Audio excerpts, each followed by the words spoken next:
Several people may be wondering why Seaman wasn't in handcuffs or shackles, and the sheriff explains to me that this all circles back around to a court order. You might think, well, saving lives, that's what firefighters are trained to do, right?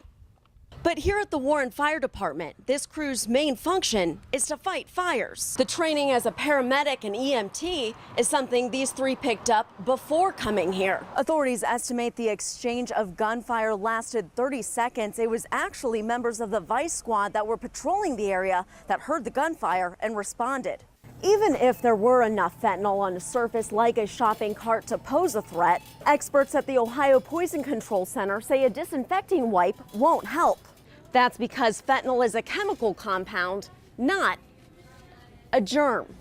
Council did vote unanimously to throw their support behind the dispensary, but we do know the ultimate decision is in the hands of the state, and they've already determined only 2 dispensaries will be located between Ashtabula, Trumbull, and Mahoning counties.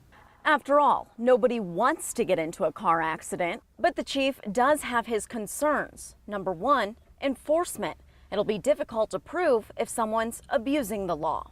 Second, he worries about inexperienced or some elderly drivers whose perception may not be as sharp.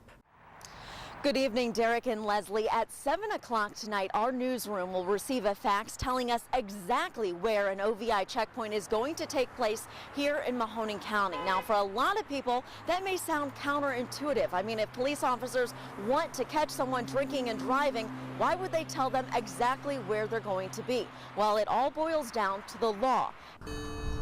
With heavy hearts across the city of Girard, St. Rose Church called the community to come together for prayer.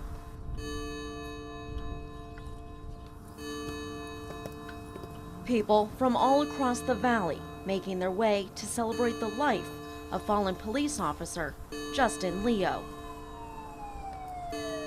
From a distance, lights and sirens. The Girard Police Department and backup coming to pay their respects, knowing all too well it could have been any one of them. You have no idea what you're going to face, and it can change in an instant, you know, from what you think is a routine call to just turning bad. Inside, standing room only, officers with tearful eyes and bands across their badges. When the parents of Officer Leo entered hand in hand, everyone stood. These simple acts of kindness, this simple goodness, was the ordinary of Justin's everyday life. Monsignor Zura's message was one of hope. Thanks to God. And with songs of worship, Justin's mother seemed to take comfort in a higher power. Back outside, the sun had set, and there a few folks who could hear the service simply sat and listened. And when the time came to go home, officers overcome with grief comforted one another, knowing that tomorrow is another day and their hearts will be called to serve and protect. With more local news, I'm Danielle Cotterman.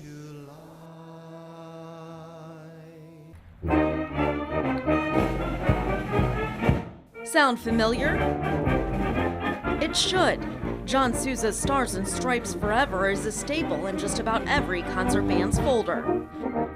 But this version, played Tuesday night by the Canfield Community Concert Band, was a little different. It's always a challenge to play louder than the brass, so I think they'll show them up tonight. She's talking about the song's piccolo solo.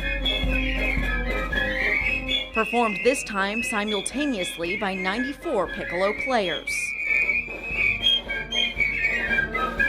Normally all the bigger instruments get to shine over us, but today with us, so many of us out here, we get to shine over them. Very loud, especially in large numbers.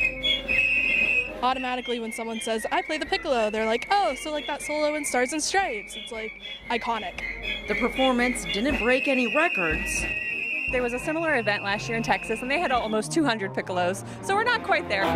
But still, the sound was something worth noting. Normally in a concert band, you'll have 1 or 2 piccolo players, sometimes more for the Stars and Stripes Forever, but never quite this many.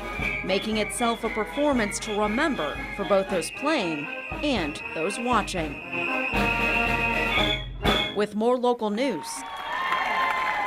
I'm Danielle Cotterman.